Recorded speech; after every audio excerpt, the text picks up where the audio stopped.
Hi, എല്ലാവർക്കും നെയ്യാർ എക്സ്പ്രസിലേക്ക് വീണ്ടും സ്വാഗതം. അപ്പൊ നമ്മൾ ഇന്ന് മുതൽ നമ്മുടെ യൂട്യൂബ് ചാനലായിരിക്കുന്ന നെയ്യാർ എക്സ്പ്രസിൽ നമ്മൾ art and culture, sports, literature ഇനി വരുന്ന ഡിഗ്രി പ്രിലിംസ് എക്സാമിന് വേണ്ടിയിട്ട് നമ്മൾ മെല്ലെ എന്ത് ചെയ്യുന്നു, PVക്ക് മെല്ലെ സ്റ്റാർട്ട് ചെയ്ത് തുടങ്ങുന്നു. അപ്പൊ നമുക്ക് എന്ത് ചെയ്യാം, ക്ലാസ്സിലേക്ക് പ്രവേശിക്കാം. നമുക്ക് ഈ കഴിഞ്ഞ ഡിഗ്രി പ്രിലിംസ് നടന്ന കുറച്ച് PVക്ക് എന്ത് ചെയ്തിട്ടുണ്ട്, സെറ്റ് ചെയ്തിട്ടുണ്ട്. നമുക്ക് അതൊക്കെ ഒന്ന് ജസ്റ്റ് നമുക്ക് എന്ത് ചെയ്യാം നോക്കാം. നമുക്ക് ഈ വരുന്ന എക്സാമിന് എന്ത് ചെയ്യാം, ഇതിനകത്ത് നിന്നൊക്കെ നമ്മളോട് ചോദ്യങ്ങളൊക്കെ പ്രതീക്ഷിക്കാവുന്നതാണ്. അപ്പം ക്ലാസ്സിലേക്ക് പ്രവേശിക്കാം. ക്ലാസ്സിലേക്ക് പ്രവേശിക്കുന്നു. നമ്മളൊരു ചോദ്യത്തിൽ നിന്ന് നമ്മൾ എന്ത് ചെയ്യാം, സ്റ്റാർട്ട് ചെയ്യാം. ഈ ചോദ്യം എന്ന് പറഞ്ഞത് നമ്മുടെ സെക്രട്ടേറിയറ്റ് പ്രിലിംസിന് ചോദിച്ചൊരു ചോദ്യമാണ്. The place Kadammanitta is famous for which ritual art എന്നുള്ളതാണ്. തന്നിരിക്കുന്നതില് ഏത് അനുഷ്ഠാന കലയുമായി ബന്ധപ്പെട്ടാണ് കടമനിട്ട എന്ന സ്ഥലം പ്രശസ്തമായിരിക്കുന്നു എന്നുള്ളതാണ് ചോദ്യം, അല്ലെ? ഒരുപക്ഷെ പ്രീവിയസ് ക്വസ്റ്റ്യൻ മാർക്ക് ചെയ്തിട്ടുള്ള നിങ്ങൾക്ക് എല്ലാം ഈ ഒരു ചോദ്യം അല്ലെങ്കിൽ ഇതുമായി റിലേറ്റ് ചെയ്ത് PS മുന്നേ ചോദിച്ചിട്ടുണ്ട് എന്ന് നമുക്ക് ആദ്യമേ ഒരു തോന്നലുണ്ടായിരിക്കും, അല്ലെ? ഇതുമായി ബന്ധപ്പെട്ട് PS നമ്മളോട് ചോദ്യങ്ങൾ ചോദിച്ചിട്ടുണ്ട്. കടമനിട്ട എന്ന് പറയുന്ന ഒരു ഗ്രാമം ഏത് കലാരൂപമായി ബന്ധപ്പെട്ടിരിക്കുന്നു എന്ന് ചോദിക്കുകയാണെങ്കിൽ പടയണിയാണ്, അല്ലെ? പടയണിയാണ്. പടയണിയുമായി ബന്ധപ്പെട്ട് PSC ഒത്തിരി ചോദ്യങ്ങൾ ചോദിച്ചിട്ടുണ്ട്. നമുക്കിന്ന് പടയണിയുമായി ബന്ധപ്പെട്ട കുറച്ച് കാര്യങ്ങൾ എന്ത് ചെയ്യാൻ നമുക്കൊന്ന് നോക്കാം. നമുക്കറിയാം, വടക്കൻ കേരളത്തിലെ തെയ്യത്തിന് സമാനമായിട്ട് മധ്യ തിരുവിതാംകൂറിലെ അനുഷ്ഠാന കലയാണ് പടയണി എന്ന് പറയുന്നത്. വടക്കൻ കേരളത്തിലെ തെയ്യത്തിന് സമാനമായിട്ട് മധ്യ തിരുവിതാംകൂറിലെ അനുഷ്ഠാന കലയാണ് പടയണി. പടയണി ജില്ല നമ്മൾ കേട്ടിട്ടുണ്ട്, അത് പത്തനംതിട്ട ജില്ലയിലാണ് പടയണി. പടയണി ഗ്രാമം നമ്മൾ കേട്ടിട്ടുണ്ട്, അത് കടമനിട്ടയാണ്, അല്ലെ? പടയണി ഗ്രാമം എന്ന ആശയം മുന്നോട്ട് വയ്ക്കുന്ന വ്യക്തി കടമനിട്ട രാമകൃഷ്ണനാണ്. അദ്ദേഹത്തിന്റെ പേരിൽ എന്ത് ചെയ്യുന്നുണ്ട്, കടമനിട്ട രാമകൃഷ്ണ പുരസ്കാരം കൊടുത്തിട്ടുണ്ട്. നമുക്ക് മെല്ലെ പടയണിയുമായി റിലേറ്റ് ചെയ്ത് കുറെ കാര്യങ്ങൾ നോക്കിക്കൂടെ? മധ്യ തിരുവിതാംകൂറിലെ ദേവീ ക്ഷേത്രങ്ങളിൽ അരങ്ങേറുന്ന ഒരു സംഘടിത കോലം തുള്ളലാണ് പടയണി എന്ന് പറയുന്നത്. ഇതൊരു അനുഷ്ഠാന കലയാണ്. ഒരു ഗ്രാമത്തിലെ മൊത്തം ജനങ്ങളെയും അസൂരിയിൽ നിന്നും മറ്റും രക്ഷിക്കുന്നതിനായി അരങ്ങേറിയ കലാരൂപം എന്നുകൂടി പടയണി പറയുന്നുണ്ട്. നമ്മളിൽ പലരും ഒരുപക്ഷെ പടയണി കണ്ടിട്ടുണ്ടായിരിക്കും. ഇങ്ങനെയാണ് പടയണി എന്ന് പറഞ്ഞൊരു കലാരൂപത്തിന്റെ ഒരു ഫോട്ടോസ് തന്നിരിക്കുന്നു. പടയണി വടക്കൻ കേരളത്തിലെ തെയ്യത്തിന് സമാനമായിട്ടുള്ള ഒരു കലാരൂപം ഏതെന്ന് ചോദിച്ചാലും ഏത് തന്നെയാണ്, പടയണി തന്നെയാണ്. അപ്പൊ വടക്കൻ കേരളത്തിലെ തെയ്യത്തിന് സമാനമായി മധ്യ തിരുവിതാംകൂറിലെ അനുഷ്ഠാന കലയെന്നറിയപ്പെടുന്ന ഏതാണ്, പടയണിയാണ്. ഇനി പടയണി നൃത്തങ്ങൾ പൊതുവെ അറിയപ്പെടുന്നത് കലായം എന്ന പേരിലാണ്. പടയണി നൃത്തങ്ങൾ പൊതുവെ അറിയപ്പെടുന്ന പേര് ചോദിച്ചാൽ ഏതാണ്, കലായം എന്ന പേരിലാണ്.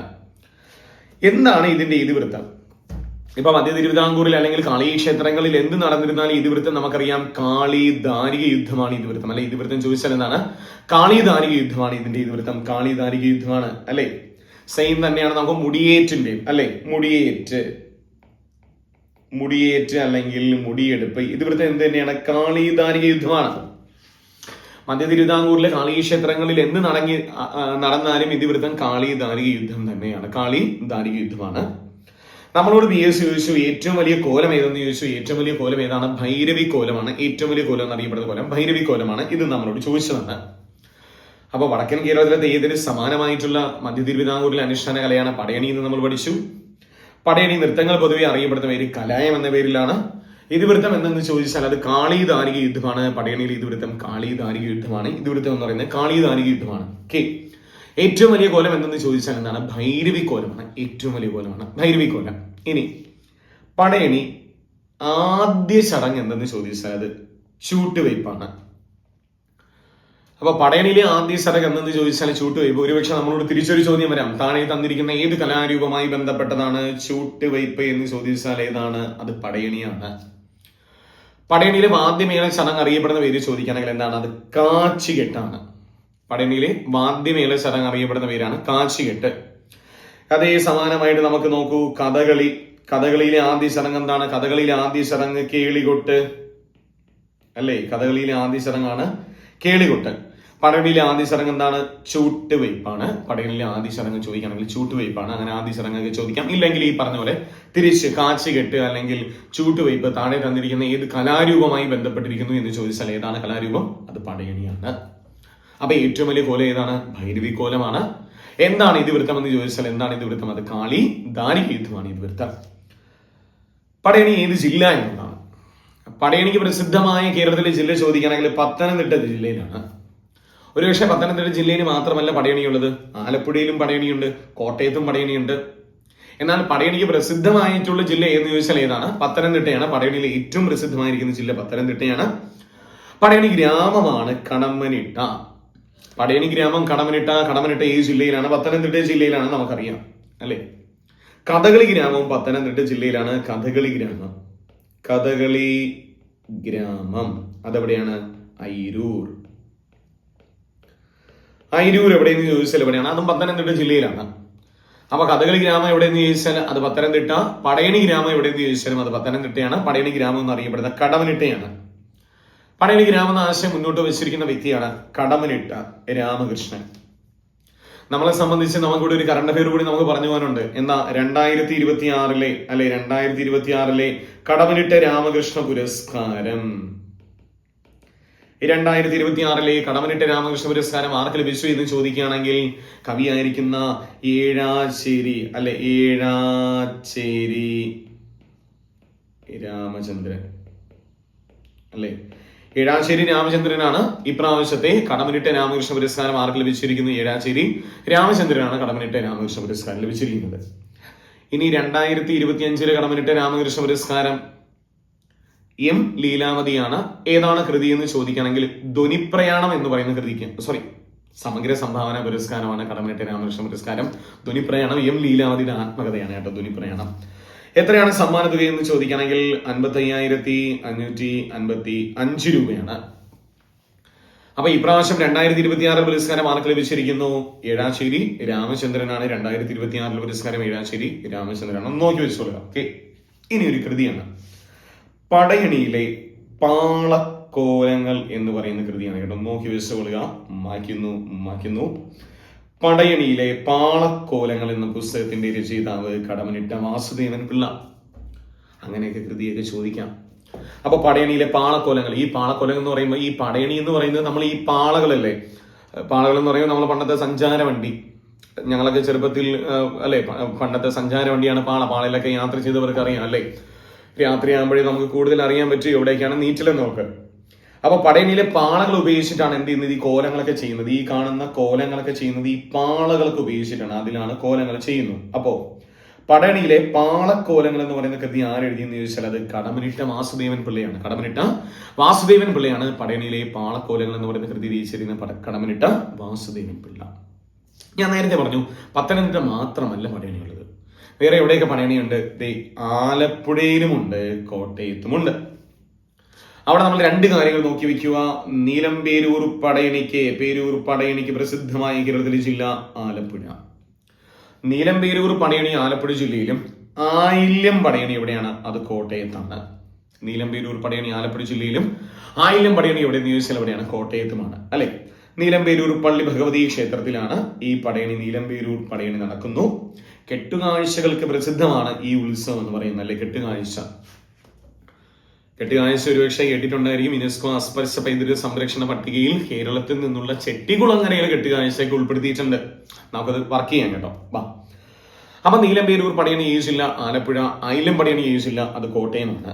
ഇനി കോട്ടയം ജില്ലയിലെ പടയണി ഗ്രാമമാണ് ആലപ്ര തച്ചിരിക്കൽ എന്ന് പറയുന്നത്. കോട്ടയം ജില്ലയിലെ പടയണി ഗ്രാമം കൂടിയാണ് ആലപ്ര തച്ചിരിക്കൽ എന്ന് പറയുന്നത്. അപ്പൊ പടയണി പത്തനംതിട്ട ജില്ലയിൽ മാത്രമല്ല ആലപ്പുഴയിലുമുണ്ട്, കോട്ടയത്തിൽ നടക്കും.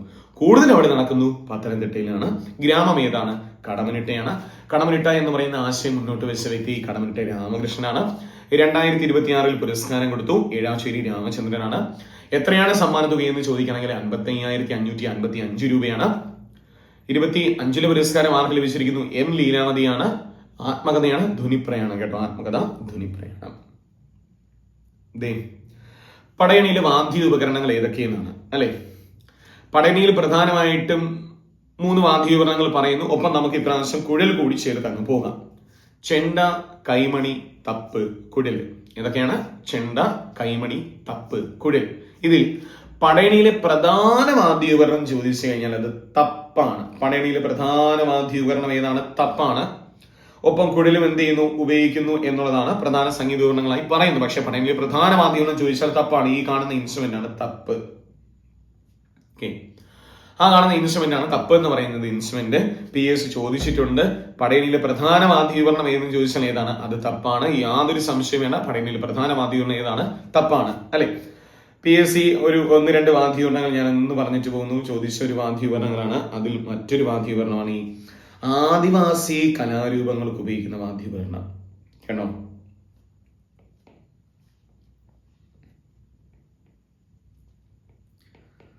ആദിവാസി കലാരൂപങ്ങൾക്ക് പറ എന്ന് പറഞ്ഞൊരു ഇൻസ്ട്രുമെന്റ് ഉപയോഗിക്കുന്നുണ്ട്. പറ നമുക്ക് അറിയാന്നുള്ള പറ ഒരുപക്ഷെ നെല്ലളന്നൊഴിക്കുന്ന പറയായിരിക്കും. ഇല്ല, പറ എന്ന് പറഞ്ഞൊരു ഇൻസ്ട്രുമെന്റ് ഉണ്ട് കേട്ടോ. ഇനി തോൽപ്പാവക്കൂത്തിന് ചോദിച്ച ചോദ്യമാണ്. തോൽപ്പാവക്കൂത്തിന് ഏതാ? 7 പറ. 7 എടുത്ത് വെച്ചിരിക്കുന്നതല്ല, 7 പറ എന്ന് പറഞ്ഞൊരു മറ്റൊരു വാദ്യോപകരണമുണ്ട്. ഇനി ഗദ്ദികയിൽ ഉപയോഗിക്കുന്ന വാദ്യോപകരണം തുടിയാണ്. ഗദ്ദികയിൽ ഉപയോഗിക്കുന്ന വാദ്യോപകരണം ഏതാണ്? തുടിയാണ്. ഇത് തന്നെയാണ് ചിമ്മാനക്കളിക്ക് ഉപയോഗിക്കുന്ന വാദ്യോപകരണവും ഏത് തന്നെയാണ്? തുടി. ചിമ്മാനക്കളി കണ്ണൂർ ജില്ലയിൽ അരങ്ങേറുന്ന ഒരു കലാരൂപമാണ് ചിമ്മാനക്കളി. നമുക്കിതൊക്കെ വർക്ക് ചെയ്യാം. സോ ഇതൊന്ന് ഓർത്ത് വെച്ചോളുക. ഇപ്പം ആദിവാസി കലാരൂപങ്ങൾക്ക് ഉപയോഗിക്കുന്ന വാദ്യോപകരണം പറയാണ്. തോൽപ്പാവക്കൂത്തിന് നമ്മൾ 7 പറ ഉപയോഗിക്കുന്നു. ഗദ്ദികയിൽ ഉപയോഗിക്കുന്ന വാദ്യോപകരണം തുടിയാണ്. ഇത് തന്നെയാണ് ചിമ്മാനക്കളി ഉപയോഗിക്കുന്ന വാദ്യോപകരണം ചോദിച്ചാൽ ഇത് തന്നെയാണ് തുടി. പടയണിയിലെ പ്രധാന വാദ്യോപകരണം ചോദിച്ചാൽ ഏതാണ്? അത് തപ്പാണ്. പടയണിയിലെ പ്രധാന വാദ്യോപകരണം ചോദിച്ചാൽ ഏതാണ്? അത് തപ്പാണ്. പടയണിയിലെ പ്രധാന വാദ്യോപകരണം ഏതാണ്? തപ്പാണ്. ക്ലിയർ. പടയണിയുമായി ബന്ധപ്പെട്ട് നമ്മളോട് ഡിഗ്രി പ്രിലിംസിന് എന്തെങ്കിലും ചോദിക്കുകയാണെങ്കിൽ നമ്മൾ എഴുതണം, എഴുതിയേ പറ്റൂ. Clear clear clear. നമുക്ക് മറ്റൊരു ക്വസ്റ്റ്യൻ കൂടി എന്ത് ചെയ്യാം, ഒന്ന് നോക്കാം. മറ്റൊരു ക്വസ്റ്റ്യൻ അല്ലേ, ഇതും ഡിഗ്രി പ്രിലിംസിന് ചോദിച്ച ഒരു ചോദ്യമാണ്. ഡിഗ്രി പ്രിലിംസിന് ആർട്ട് ആൻഡ് കൾച്ചറിൽ നിന്നൊക്കെ കഴിഞ്ഞ പ്രാവശ്യം ഏകദേശം 9-ൽ കൂടുതൽ ചോദ്യങ്ങൾ ചോദിച്ചു എന്നുള്ളതായിരുന്നു സെക്രട്ടേറിയറ്റ് പ്രിലിംസിന്. Sir, PJ Antony was the first Malayalam film actor to win the national award for best actor. Which is the film എന്നുള്ളതാണ് ചോദ്യം. മികച്ച നടനുള്ള ദേശീയ പുരസ്കാരം നേടിയിരിക്കുന്ന ആദ്യ മലയാള നടൻ PJ ആന്റണി എന്ന് നമ്മളോട് തന്നു. ഏതാണ് സിനിമ എന്നുള്ളതാണ് ചോദ്യം അല്ലെ. അതിൽ 4 സിനിമകളുണ്ട്: പിറവി, പൊന്തമ്പാണ, നിർമ്മാല്യം, നെയ്ത്തുകാരൻ. ഈ 4 സിനിമയുടെ പ്രത്യേകത ഇതിൽ അഭിനയിച്ചവർക്കെല്ലാം മികച്ച നടനുള്ള ദേശീയ പുരസ്കാരം കിട്ടിയ ചിത്രം കൂടിയാണ് അല്ലെ. പക്ഷെ ഇവിടുത്തെ ചോദ്യം എന്താ? PJ ആന്റണിക്ക് മികച്ച നടനുള്ള ദേശീയ പുരസ്കാരം നേടിക്കൊടുത്ത ചിത്രം ഏത് എന്നുള്ളതാണ് ചോദ്യം. മികച്ച നടനുള്ള ദേശീയ പുരസ്കാരം ലഭിച്ച ആദ്യ മലയാളിയാണ് PJ ആന്റണി എന്ന് തന്നു. ചിത്രം ഏതെന്ന് ചോദിച്ചു കഴിഞ്ഞാൽ നിർമ്മാല്യമാണ്. ചിത്രം ഏതാണ്? നിർമ്മാല്യം എന്ന് പറയുന്ന ചിത്രത്തിനാണ് PJ ആന്റണിക്ക് മികച്ച നടനുള്ള ദേശീയ പുരസ്കാരം.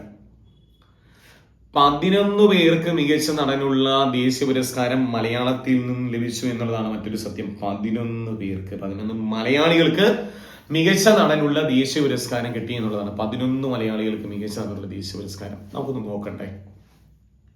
നമുക്ക് നോക്കാം. നമ്മൾ ആദ്യം പഠിച്ചു PJ ആന്റണി ഏതാണ് ചിത്രമെന്ന് ചോദിച്ചാൽ നിർമ്മാല്യം. ഏതാണ് ചിത്രം? നിർമ്മാല്യം എന്ന് പറയുന്ന ചിത്രത്തിന് ആർക്ക് ലഭിക്കുന്നു? PJ ആന്റണിക്ക് ലഭിക്കുന്നു നിർമ്മാല്യം.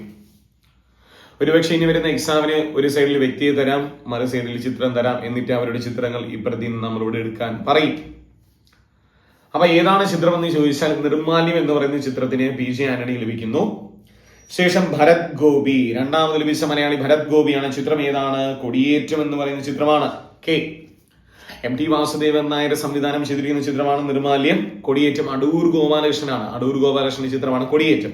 അതിൽ ഭരത് ഗോപിക്ക് മികച്ച നടനുള്ള ദേശീയ പുരസ്കാരം ലഭിക്കുന്നു. ആദ്യമാരാണ് PJ ആന്റണി, ശേഷം ഭരത് ഗോപി, അതിനുശേഷം 1980-ൽ ബാലൻ K നായർ. ചിത്രം ഏതാണ്?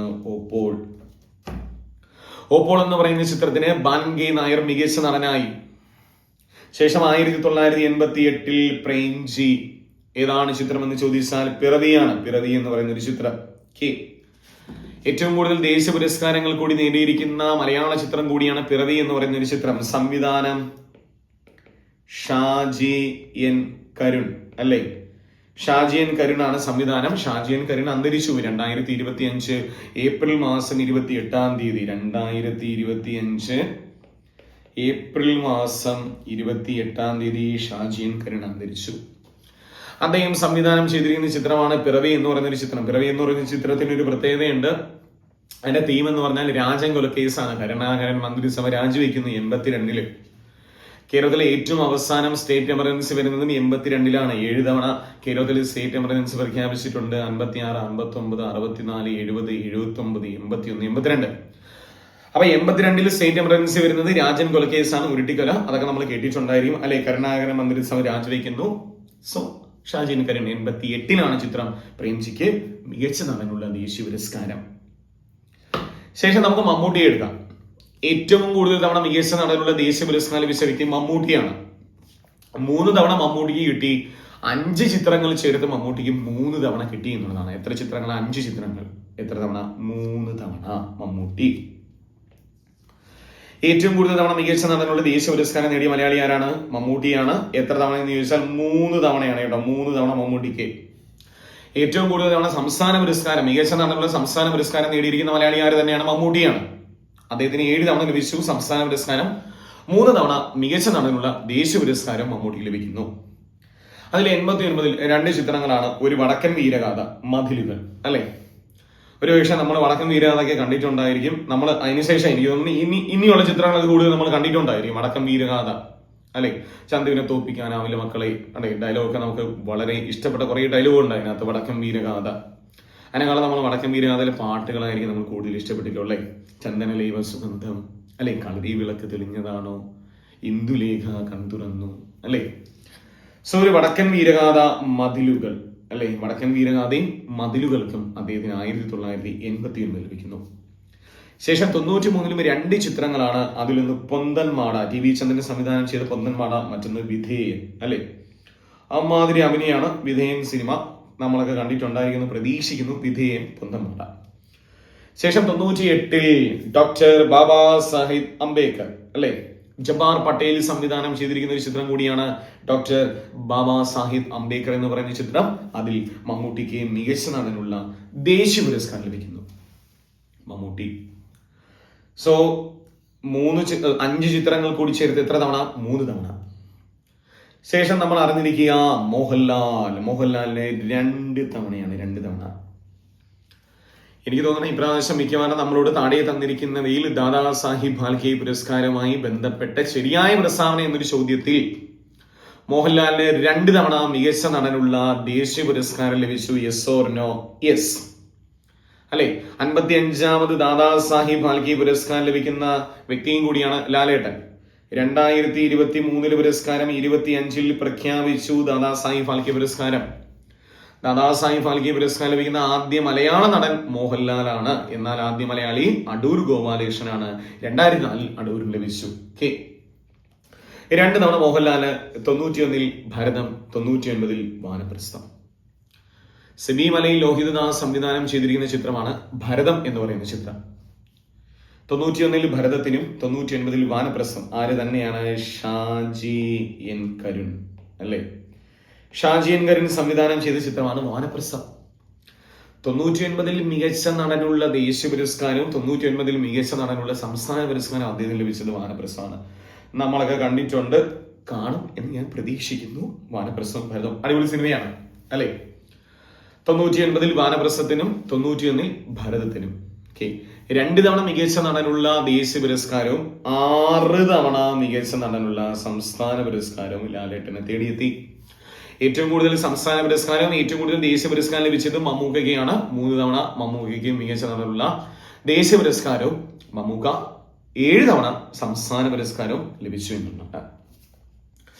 ശേഷം 97-ൽ 2 പേർക്ക് ലഭിക്കുന്നു കേട്ടോ. 97-ൽ 2 പേർ മികച്ച നടനുള്ള ദേശീയ പുരസ്കാരം മലയാളത്തിൽ നിന്ന് 97-ൽ 2 പേർ. ബാലചന്ദ്ര മേനോൻ, സമാന്തരങ്ങൾ എന്ന് പറയുന്ന ചിത്രങ്ങൾക്ക് ബാലചന്ദ്ര മേനോനും 97-ൽ കളിയാട്ടം എന്ന് പറയുന്ന ചിത്രത്തിന് സുരേഷ് ഗോപിക്ക് ലഭിക്കുന്നു അല്ലെ.